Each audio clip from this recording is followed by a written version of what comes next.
Welcome to Linda's Corner, a podcast created to inspire hope, increase joy, and motivate positive change. Hi, my name is Linda Bjork. I'm an author, teacher, speaker, blogger, and founder and executive director of Hope for Healing, which is a nonprofit charity designed to help alleviate symptoms of depression and anxiety, relieve stress, build confidence and self-esteem, and heal relationships. You can learn more by visiting our website at hopeforhealingfoundation.org. For today's episode, I'm going to share a segment from one of my books called Crushed. If you're joining us for the first time, I would suggest that you start at the first podcast, since stories tend to make more sense when you read them, or listen to them, in order from the beginning to the end. Chapter 22, A Taste of Success. The following morning, I printed out my new declarations. I am loved. I know who I am. I love myself. My words have value. I have the courage to speak my truth. My efforts are noticed and appreciated by other people. I am making a difference for good in the world, and I rejoice in other people's successes, and taped them to my bathroom mirror. I also visualized putting on my shield and played epic music while saying my new list of declarations. I did feel a little silly, but I got through it. I also had a few complete conversations and began inviting other people to be on my team. I'm not sure if those actions were what made the difference or not, but that very day I survived getting a rejection letter for something that I had dared reach outside my comfort zone to try. It was disappointing, but not devastating. I was able to host dinner that night to welcome a new family that had moved into the neighborhood and be a gracious host. The following day, I was invited to lunch by another friend and former coworker.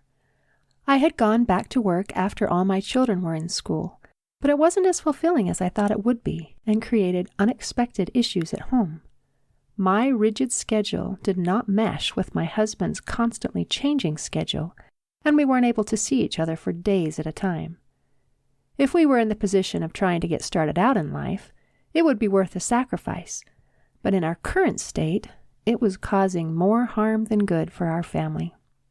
At the completion of my year contract, I decided not to commit to another term, but I volunteered to help complete a project that I cared about deeply from home, where I had more flexibility in my schedule. I had just finished my portion of the project and sent it in. This lunch was a celebration and a thank you for the volunteer service that I had rendered. I was happy to spend time with my friend, but because of our previous association, I was afraid that she might ask questions that pertain to my latest personal earthquake aftershock. I almost made it through the lunch without her broaching the subject, but as we were boxing our leftover food to take home, she asked a direct question.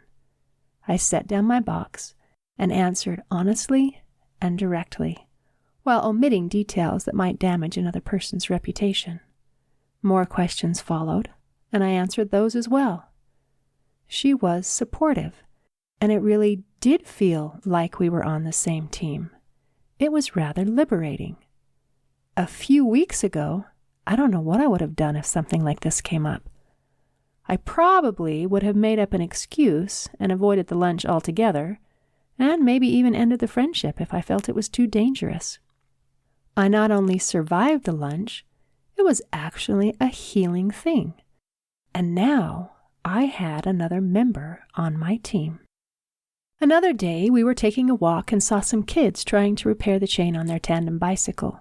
My husband immediately stopped and began to help them. As I watched him, I thought about how much I appreciated his kindness and his skills. I thought about how much richer my life has been because of his influence. I had been seeing him in a different light. I think I was falling in love with my husband. It's not that I ever stopped loving him. It's just that I was starting to remember what attracted me to him in the first place. For a long time I had been terrified of him. Not that he's ever been abusive, I just feared what he thought of me. I guess that meant that I valued his opinion more than anyone else's. I wanted to try serving again, but wasn't sure if there was a place where my help was needed. I learned about a website called justserve.org that lists service opportunities available by zip code. I entered my zip code and found over 100 service opportunities within 5 miles of my house. I found 2 that I could do right away. One was a need for hygiene kits for incoming refugees. I went to the store with their recommended list of needed items and began gathering supplies. I invited a group of teenagers to help me assemble the supplies into individual kits and put them in gallon-sized Ziploc bags. Then I delivered the assembled kits to the drop-off location with a touch of apprehension. My last attempts at service didn't turn out so well. I was nervous that I was going to the wrong location, or I misread the instructions, or did something else wrong. But when I arrived and delivered the kits, it was the right place, and they were very appreciative. I gave a sigh of relief. That wasn't so bad, I thought. I can do this. The next service opportunity was to help at a local food bank. When I told my family that I wanted to go, they surprised me by offering to go with me.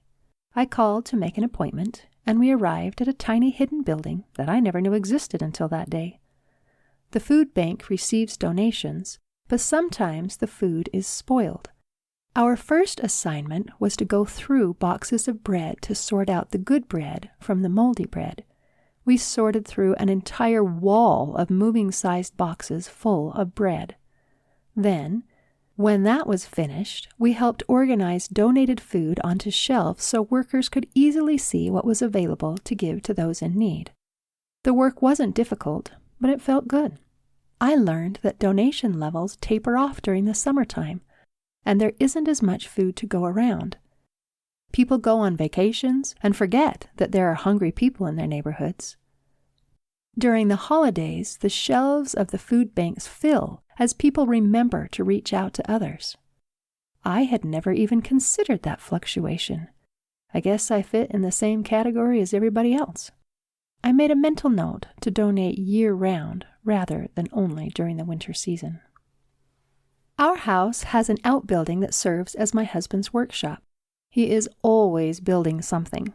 Sometimes the projects turn out awesome, and sometimes they don't turn out so well, but he is driven by a need to create. The current shop project is a hovercraft. One day, during the same week that we went to the food bank, I went into the shop to see how his project was progressing. Usually, I just take a look and then return to the house. But this day, I stayed a while and listened while he talked about what he'd done and what needed to be done next. I watched while he applied strips of fiberglass cloth to cover the seams, and I held the roll of fiberglass for him while he cut it to the proper length.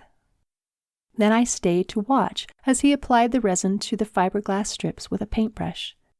After a while, I turned to leave, and he said, "Thanks for coming out to watch and help today. I really appreciate it."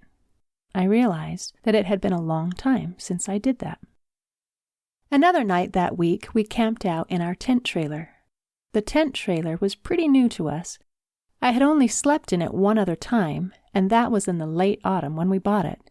It was a horrible, uncomfortable, freezing, miserable, sleepless night, and I was reluctant to try again. Lewis had really tried to ensure that the next time would be a better experience.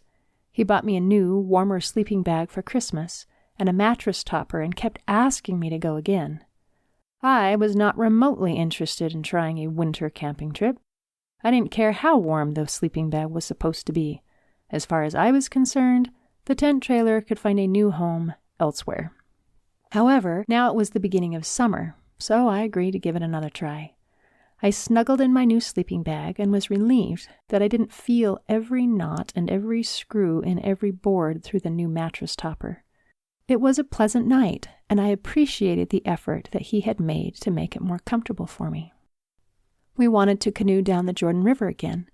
One of my daughters had been away to college when we went the first time, so the plan was for me to go with my 2 daughters. Lewis loaded the canoes. We have one two-person canoe and another single-person canoe. He had built the light fabric-covered single-place canoe last year in his shop. He helped us put them in the water and drove to the takeout point to pick us up. When we arrived at the takeout point, he was there waiting for us and helped us take out the canoes and load them back on the truck. He even picked up lunch at Apollo Burger so we could have a picnic in the park. My husband is awesome, I thought. I'm so fortunate to have him in my life. Chapter 23. The Second Month. It had been a month since I began this journey. I still had a long way to go, but life was already so much brighter. I was in a very different place than I was when I received the invitation to attend a women's retreat. I wasn't sure if my actions have changed or not, but I didn't feel like I'm faking it like I was before. I felt different inside. It was now time for another body code session with Suzanne. I'm proud of you for being so consistent in returning and reporting your progress in your personal tracking forms, Suzanne began. You haven't missed a day. I can tell that you really want to progress. That's the way I was. I just ate it up. I spent at least an hour a day working on myself. I'm probably spending that much time each day as well, I replied. I want to keep moving forward, and I have such a long way to go. Good job, she said. The more you do every day, the faster you will progress. Okay, let's get started. Is there anything in particular that you want to work on today? No, I replied. Just follow the direction that my body says I need the most. All right, she said. Let's see. It looks like the priority is a mental image that you have of yourself. That's great. I love images because we can work to create a new image in our next mentoring session. That's one of the reasons that I love working with the body code and mentoring together. The body code can identify things that need to be removed, and then the mentoring tools can help to repair and rebuild. Okay, she continued. This is the image that you have of yourself. The first descriptive word is humiliation. That's an unusual word. Does that sound right? Yes, I replied. Why would you feel humiliated? She inquired. Because I'm not good enough, I began. I'm ashamed of my insignificance. I'm ashamed of my very being. I always want to disappear and hide. I would never have guessed that, she said. You seem so put together all the time. No wonder you have felt like a fraud. Well, we're going to change that, she said. Now, the next word is unworthy, and the next is worthless. Does that sound right? Yes, I replied. That pretty much describes me. Humiliated, unworthy, and worthless. This mental image is like a blueprint in your mind, she explained. Humiliation, unworthiness, and worthlessness have been the blueprint for your identity. Your mind will refer to this blueprint for all your thoughts and all your actions so it can build everything according to the plans. You need to do what you can to release this old blueprint and create a new one. You can do journaling to address these feelings, she continued. You can start by writing, I feel humiliated because, and things like that. Let's work on the next trapped emotion, she said. This one is from age 6 again. It's depression, but we need to know more. Why would you be feeling depressed? Because I'm unimportant, I said. I am invisible. Invisible, she said. I've heard you use that word a lot. We'll need to address that too. Are you doing any releases? Have you been doing journaling? No, I replied. That wasn't on the list of assignments. I've been doing declarations and singing, though. All right, she said. You need to add journaling. You're doing things to add positive, but you also need to release the negative. Do you remember the ping pong ball demonstration? Yes, I replied. Good, she said. Those negative feelings are in there, and they'll stay in there until you take them out. Do you understand journaling? I've talked about it and I've assumed that you knew what to do. I kind of understand, I said. It's writing things down that come to mind and then destroying it. Okay, she said, let me explain that a little better. Journaling can also be called taking out the trash. Do you remember the image of the fruit tree and the roots? Yes, I said. All right, Suzanne continued. Journaling is a way to get to the root of the problem. When I was only doing body code and I was working on myself, I kept coming up with worthless, and I would remove it, but it kept coming back. I was removing the fruit, but it kept growing back. I hadn't addressed the root of the problem because I didn't know what the root was. Complete conversations are a verbal release, and they give you a chance to say what you were never able to say. Journaling gets deeper.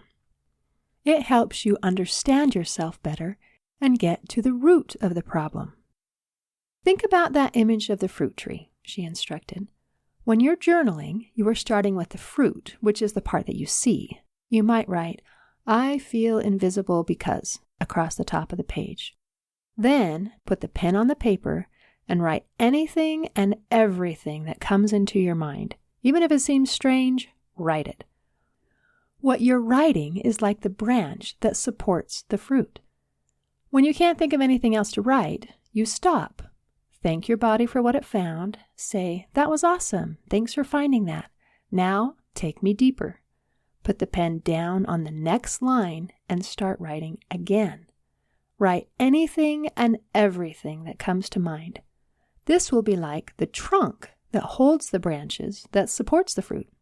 When you can't think of anything else to write, stop again. Thank your body for what it found and ask it to take you deeper. It may take pages and pages of writing to finally get to the root of the problem. As you write, you'll find some golden nuggets. These will be truths that you'll want to remember. Copy those things onto a separate place before you destroy the paper. This process will take a long time at first, but after practicing, you'll be able to get to the root much quicker. When I started my journey to healing, I wrote for an hour every day. I wrote and wrote and wrote. Does it have to be handwritten? I asked. When we were at the retreat and I was taking all those notes, my arm was so sore by the end of the day. I'm not used to doing a lot of handwriting. Can I just type on the computer? Well, she said, it's so much better if you can handwrite it because it makes a physical connection between your body and the pen and the paper to extract all those thoughts and feelings onto the page.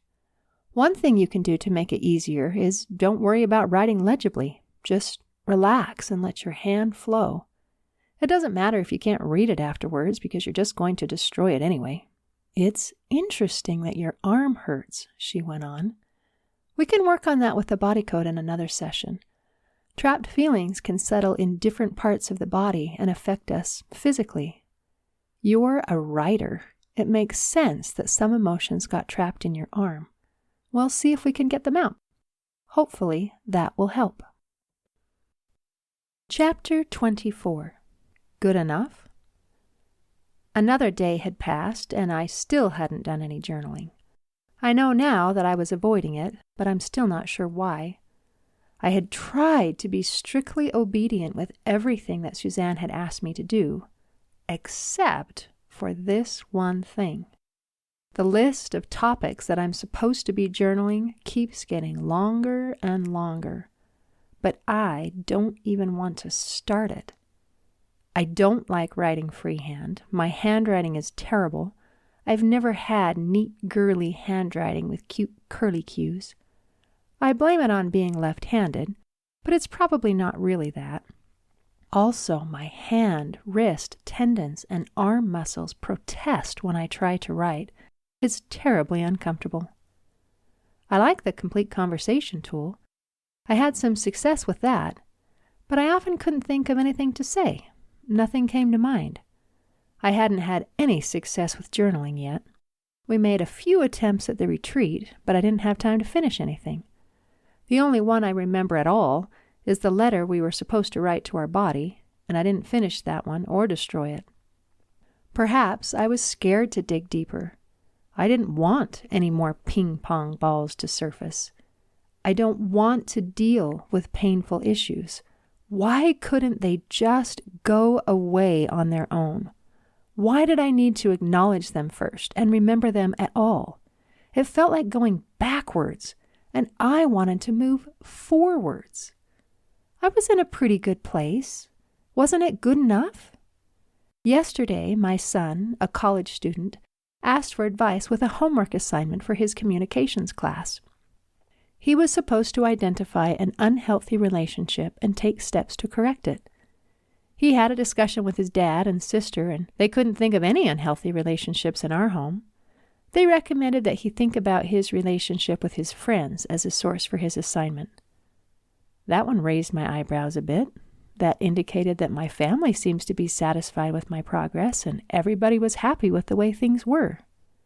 I wasn't feeling depressed anymore, and although I still struggled with anxiety somewhat, I could function and even contribute. It was good. And yet, it was recently brought to my attention that my mental image of myself consists of humiliation, unworthiness, worthlessness, and invisibility. That was the blueprint for my identity. That was obviously not good.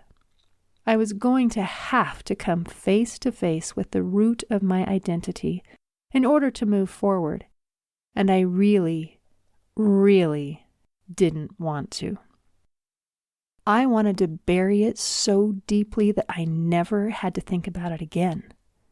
Was there no other way? I think I'll go for a bike ride rather than deal with it right now. Thanks for listening. I hope you enjoyed this section of the book.